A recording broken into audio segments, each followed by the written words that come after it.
Olá, amados, graça e paz. Aqui é Catiane Lins do Ministério Vida e é uma alegria estarmos juntos mais um dia compartilhando a palavra de Deus.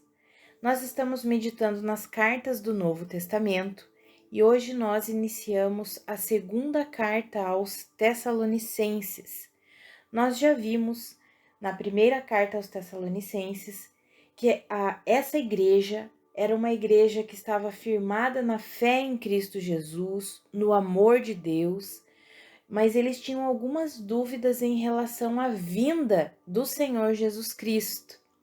E nós vimos principalmente nos capítulos 4 e 5 de 1 Tessalonicenses que o apóstolo Paulo explica, principalmente na primeira carta, em relação à vinda do Senhor Jesus Cristo para os cristãos. É na primeira carta aos Tessalonicenses, como nós já vimos no capítulo 4, que fala sobre o arrebatamento da igreja, que aqueles que estiverem mortos em Cristo Jesus ressuscitarão e os que estiverem vivos serão arrebatados para o encontro com o Senhor nos ares. Então o apóstolo Paulo explica isso para essa igreja e nós vemos essa segunda carta aos Tessalonicenses, que foi escrita um pouco depois da primeira, porque as dúvidas parece que continuavam. O apóstolo Paulo vai enfatizar novamente sobre a vida de fé e amor que eles viviam, mas pede para eles não serem enganados com relação a um falso ensinamento, como se eles já estivessem vivendo a grande tribulação. É isso que dá a entender. Nós veremos aqui, é uma carta pequena, são só 3 capítulos, mas nós veremos que é isso que aparentemente estava acontecendo com aquela igreja. A primeira carta, o apóstolo Paulo fala sobre o arrebatamento, e aí, como era uma igreja que estava sofrendo tribulação, estava sofrendo com perseguição, e via a questão do apóstolo Paulo também sofrer perseguição, sofrer tribulação, eles começaram a acreditar, e nós veremos ali o apóstolo Paulo fala: não acreditem em falsas profecias, em carta como se nós tivéssemos escrito para vocês, como se o dia do Senhor já tivesse chegado. Ou seja, provavelmente aqueles irmãos estavam acreditando que o sofrimento que eles estavam passando era a grande tribulação. E aí o apóstolo Paulo explica a respeito dessa segunda vinda de Jesus Cristo, a respeito da grande tribulação.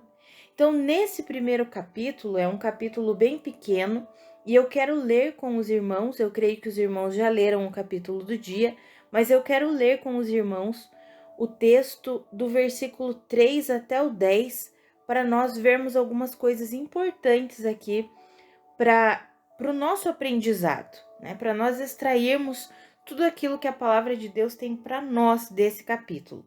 Então vamos lá. Está escrito assim a partir do versículo 3. Irmãos, devemos sempre dar graças a Deus por vocês, e isso é justo, porque a fé que vocês têm cresce cada vez mais e muito aumenta o amor de todos vocês, uns pelos outros.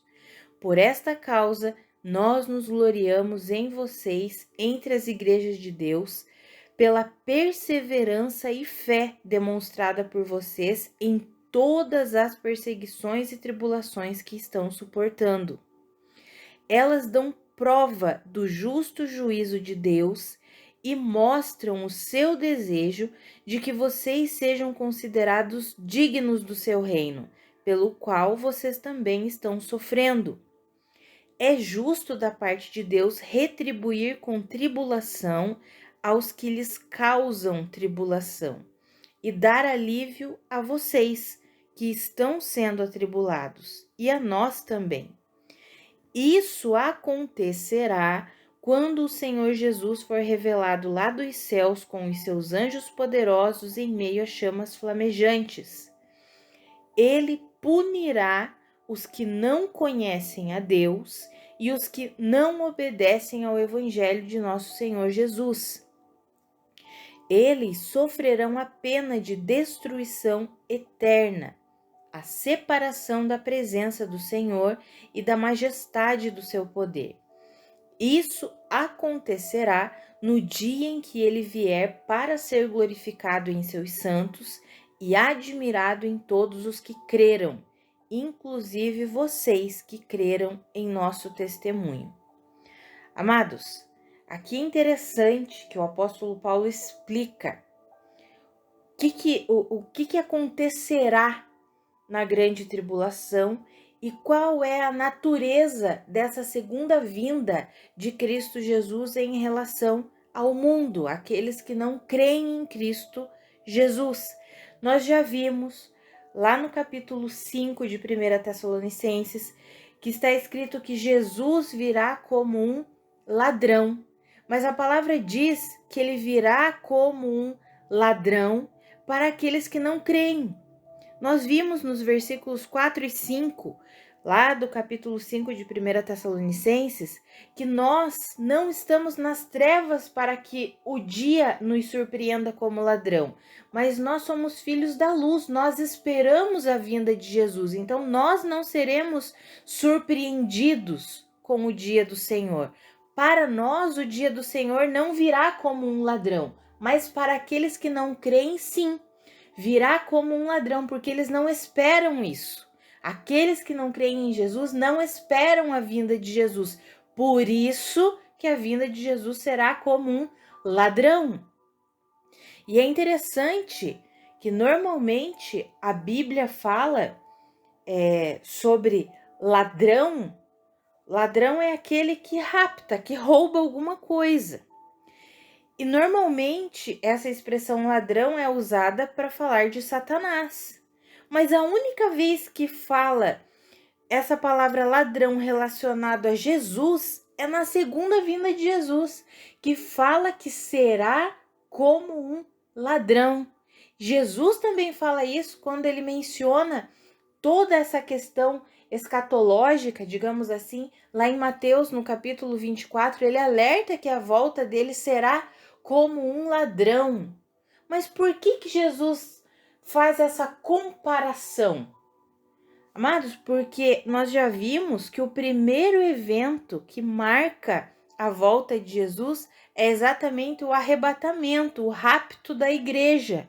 O Senhor vai, digamos assim, roubar a igreja da terra, porque a natureza da grande tribulação, quando nós estudamos em Apocalipse, quando estudamos os livros proféticos do Antigo Testamento, é uma natureza de julgamento, de ira. E nós já vimos em 1 Tessalonicenses 1,10 que Deus não nos destinou para a ira, pelo contrário, Ele nos livra da ira que há de vir. Então, em Cristo Jesus, nós somos salvos. Nós somos o quê? Arrebatados para estarmos para sempre com o Senhor. Mas olha que interessante esse texto que nós lemos aqui de 2 Tessalonicenses, que fala assim, que aqueles irmãos estavam sofrendo tribulação. O apóstolo Paulo também estava sofrendo tribulação. E aí no versículo 6 e 7 diz assim: é justo da parte de Deus retribuir com tribulação os que lhe causam tribulação e dar alívio a vocês, falando para a igreja, é justo da parte de Deus retribuir com tribulação todos esses que estão causando tribulação a vocês, mas dar alívio a vocês que estão sendo atribulados. Mas ele diz quando que isso vai acontecer. E aí ele diz assim, ó, isso acontecerá quando o Senhor Jesus for revelado lá dos céus. E aí ele diz ali, ó, no versículo 8, ele punirá os que não conhecem a Deus e os que não obedecem ao evangelho de nosso Senhor Jesus. Eles sofrerão a pena da destruição eterna. Amados, aquela igreja provavelmente por estar sofrendo um momento difícil de perseguição e tribulação, achou que tinha ficado no arrebatamento e que estava vivendo a grande tribulação. E aí o apóstolo Paulo vem e diz assim, calma, não está acontecendo a tribulação. O que está acontecendo com vocês são os sofrimentos, as tribulações, e isso mostra que vocês são dignos do reino de Deus. Isso está ali nos versículos 4 e 5. E aí ele diz: mas tudo isso que vocês estão passando, tudo isso que vocês estão vivendo, não fiquem tristes, não fiquem desanimados. Saibam que Deus retribuirá todo tipo de injustiça, mas ele diz quando esse julgamento sobre as injustiças acontecerá. E quando que vai acontecer? No período da grande tribulação e na vinda de Jesus, quando vai acontecer o julgamento dos povos e nações. Aí sim, esse povo será punido. E quem que vai ser punido? Os que não conhecem a Deus e os que não obedecem ao evangelho de nosso Senhor Jesus. E aqui eu quero compartilhar com os irmãos um pouquinho sobre essas duas classes que sofrerão a pena da destruição eterna. A palavra fala que receberá punição todos aqueles que não conhecem a Deus e aqueles que não obedecem ao evangelho. Essa palavra, conhecer, no original grego eido, ela significa perceber, dar atenção, voltar os olhos para, ser consciente da presença. Ou seja, aqueles que não conhecem a Deus são aqueles que não dão atenção a Deus. Está sendo pregado sobre o Evangelho, está sendo falado sobre Jesus Cristo e eles não querem, eles não dão atenção a isso, ignoram completamente a existência de Deus, ignoram completamente a mensagem do Evangelho. Não é simplesmente não conhecem porque não foi lhes apresentado, não conhecem porque não dão atenção, porque ignoram a verdade do Evangelho. E é o que nós temos visto cada vez mais acontecer. Muitos e muitos ignorando, a mensagem está aí, o Evangelho está sendo pregado e muitos deliberadamente ignoram a existência da verdade. Esses são o que a Bíblia chama não conhecem a Deus. Mas tem uma segunda classe, que serão os punidos, que sofrerão a pena da destruição eterna, os que não obedecem ao Evangelho de nosso Senhor Jesus. E essa palavra obedecer, no original grego upakou, significa ouvir uma ordem, e essa palavra obedecer é ouvir uma ordem e se sujeitar a ela, se submeter a ela, obedecer a essa ordem. Ou seja, amados, só alguém que ouve o Evangelho é que pode obedecer, se sujeitar a ele. Alguém que dá atenção, porque quem não dá atenção entra na classe dos que não conhecem a Deus. Mas alguém que dá atenção, ou seja, fica atento ao que o Evangelho, ao que a mensagem, ao que a palavra de Deus está sendo dita, é que pode se sujeitar e obedecer ao Evangelho. Ou seja, existem muitos que se dizem cristãos, mas infelizmente não obedecem, não se sujeitam, não se submetem às verdades do Evangelho. E a palavra diz que esses que não obedecem ao Evangelho de nosso Senhor Jesus Cristo também sofrerão a pena da destruição eterna, serão punidos. Amados, eu encorajo você a não apenas ouvir a mensagem do Evangelho, mas a obedecer e a colocar em prática.